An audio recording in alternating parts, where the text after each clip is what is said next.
শুধু একটি দাফন নয়, যেন একটি যুগের আনুষ্ঠানিক বিদায়। শোক, ক্ষোভ আর রাজনৈতিক বার্তায় ভরা এক অভূতপূর্ব আয়োজনের সাক্ষী থাকল ইরান। লাখো মানুষের উপস্থিতিতে শেষ বিদায় জানানো হল দেশটির প্রয়াত সর্বোচ্চ নেতা আয়াতুল্লাহ আলী খামেনিকে। 6 দিনের রাষ্ট্রীয় শোক ও ধর্মীয় আনুষ্ঠানিকতা শেষে বৃহস্পতিবার খামেনিকে তার জন্মশহর মাশহাদের ইমাম রেজার পবিত্র মাজার প্রাঙ্গণে দাফন করা হয়। এর আগে তার কফিন তেহরান, কওম এবং ইরাকের নাজাফ ও কারবালায় নেওয়া হলে লাখো মানুষ শেষ শ্রদ্ধা জানান। বিভিন্ন সূত্রের ধারণা, পুরো শেষ যাত্রায় অংশ নিয়েছেন কয়েক কোটি মানুষ।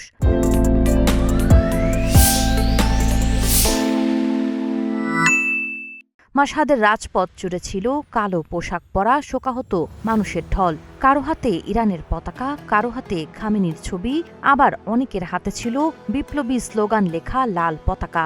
কফিনবাহী গাড়ি ধীরগতিতে এগিয়ে যাওয়ার সময় শোকের পাশাপাশি যুক্তরাষ্ট্র ও ইসরায়েল বিরোধী স্লোগানেও মুখর হয়ে ওঠে জনতা। অনেক বিক্ষোভকারী মার্কিন প্রেসিডেন্ট ডোনাল্ড ট্রাম্পের বিরুদ্ধে প্রতিশোধের দাবিও জানান।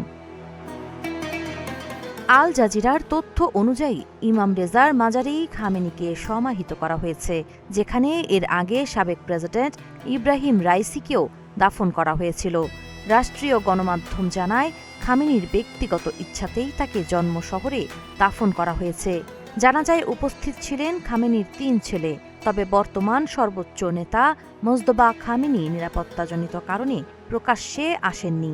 ইরান সরকারের দাবি, যুক্তরাষ্ট্র ইসরায়েলের হামলায় আহত হওয়ার পর তাকে নিরাপদ স্থানে রাখা হয়েছে। উল্লেখ্য, গত 28 ফেব্রুয়ারি যুক্তরাষ্ট্র ইসরায়েলের হামলায় পরিবারের 4 সদস্য সহ 86 বছর বয়সী আয়াতুল্লাহ আলী খামেনি নিহত হন। 1979 সালের ইসলামী বিপ্লবের অন্যতম নেতা হিসেবে তিনি 4 দশকের বেশি সময় ইরানের রাজনীতি, সামরিক কাঠামো ও পররাষ্ট্রনীতিতে গুরুত্বপূর্ণ ভূমিকা পালন করেন। সাবা খান, নাগরিক প্রতিদিন।